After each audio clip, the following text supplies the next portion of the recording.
Dwayne Lesnar here, wearing the green. Why? Because we're here to talk about Veeam Backup and Replication for Nutanix Cloud Clusters on AWS. Customers moving to the cloud would love to reuse their same tooling, including backup.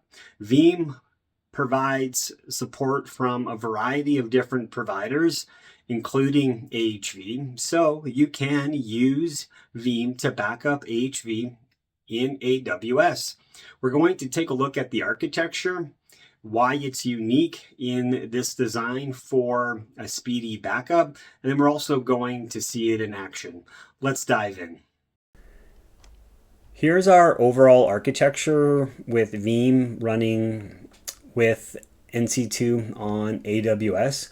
Customers love the fact that they have native AWS security controls in place while having access to all of AWS services. Let's blow this up to take a better look. So here in our private route table, we have a native AWS subnet.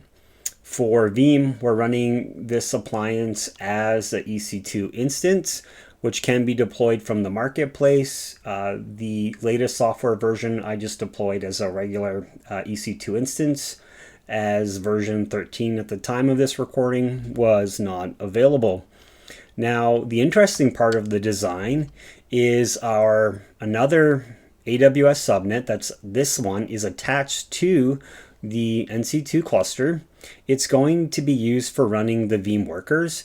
Typically, when Flow Virtual Networking is in use, we don't allow any other user VMs to be running on native subnets.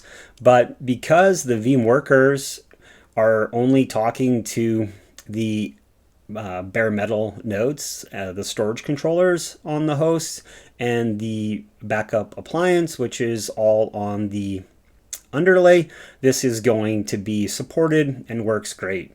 It's also worth noting that the Veeam workers only get powered on when in use, so you're going to make the best possible use of all of your resources within AWS. The bare metal subnet is also a native AWS subnet that's attached to the cluster. It's going to be used for the AHV and the storage controllers. This security group is deployed a part of the installation from the NC2 portal. You're going to want to edit this security group to allow the Veeam workers to talk to the CVMs and the backup appliance talking to the nodes. Prism Central is automatically deployed when using Flow Virtual Networking. There is a PC security group that you're going to want to edit to allow a Veeam Backup and Replication to add to the management console. And we also have our Flow Virtual Networking. It has the same security group for all of the UVMs. So the UVM security group is going to control access to all of the workloads running on the cluster. If you need further security controls, you can always use Flow Network Security as well. So with that architecture in place, let's see this in action. Here on the NC2 portal, we already have our cluster up and running. It's just a 3-node cluster using i4i.bare metal. We can see the Prism Central information. So .36 is the VIP that we'll use for adding Prism Central to Veeam Backup and Replication. Here on Prism Central, that was deployed part of the NC2 portal. We have a user VPC that has one subnet, server 1.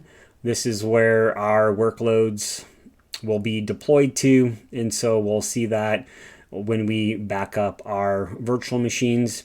Inside of the AWS console, we have our bare metal nodes and also the Veeam appliance deployed as an EC2 instance. We can see all of the networking information. On the storage side, the base settings for the EBS volume, so like for the C drive, is quite low, and I would also recommend editing the one used for the actual backups to be quite a bit higher than the defaults. You're going to want the throughput to match your backup window. So depending on how fast that you need to have your backup job completed, you're going to change that accordingly. And with Veeam, you can set up queuing to S3 to save on your storage costs. Now on the networking side within our AWS environment, so here we have our Prism Central and Bare Metal subnets. We have the FVN subnet that's used for exiting our overlay network onto AWS.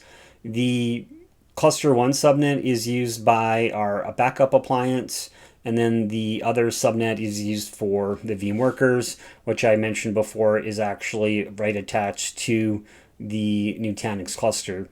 Here on the Veeam Backup appliance that we've deployed to EC2, we're going to add in Prism Central. So once we add in Prism Central, and I've already added in the credentials, it'll ask for adding in a Veeam worker. Part of adding in the Veeam worker is tying it to a host. So it'll ask for host information. So it's picked up .36 as an AHV host. So we'll just hit yes to that.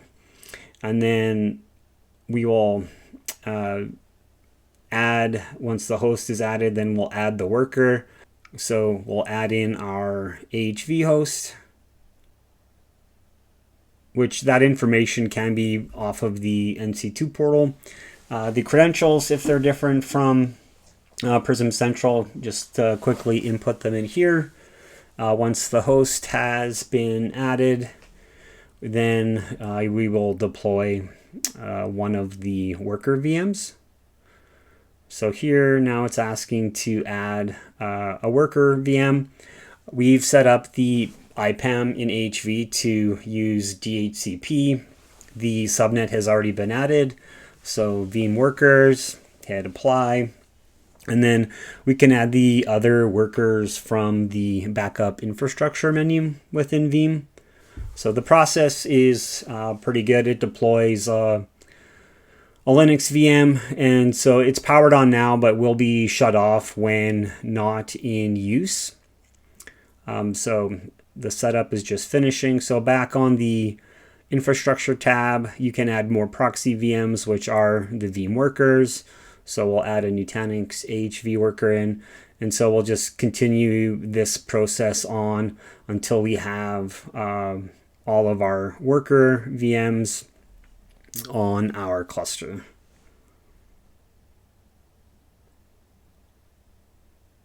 In all of, a pretty easy process to get this up and going. So in the background, we've already adjusted all of the security groups to make this work.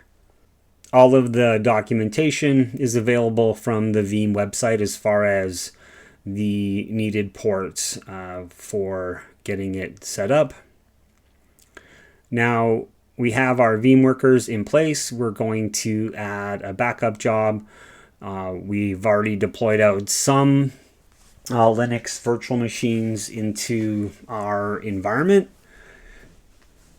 So with the connection to Prism Central, makes it pretty easy to see all of our virtual machines that are sitting on the cluster.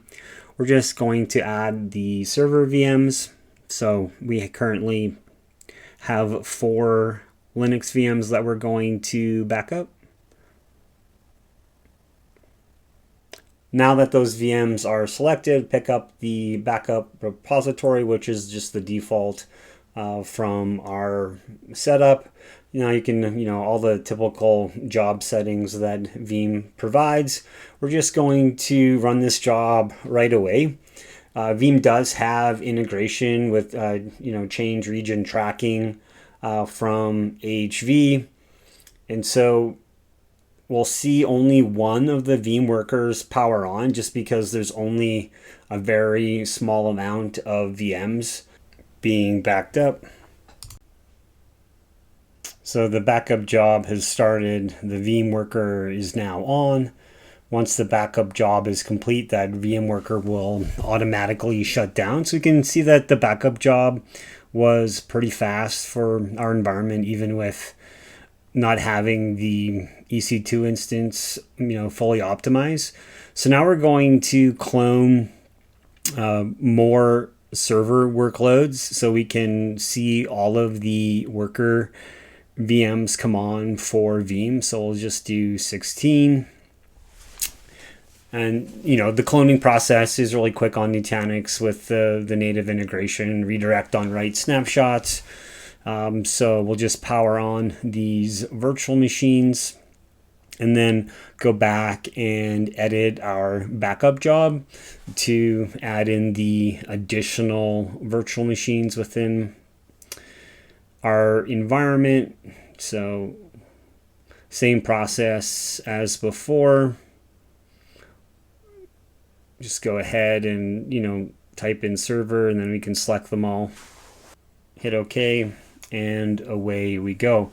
Now that we have them all added into our backup job, we'll be able to see the workers all get powered on. You'll notice that there's not going to be a large time difference in the backup job because since the data hasn't really changed and HV and Veeam are working together, for incrementals, it's going to be a really quick process. So the 3 worker VMs are powered on, and we can see the throughput, pretty minimal because we've already really backed up the one image, which they've all been created off of. So a very optimized environment. Overall, a really easy process for installing Veeam into AWS and then protecting your NC2 on AWS cluster.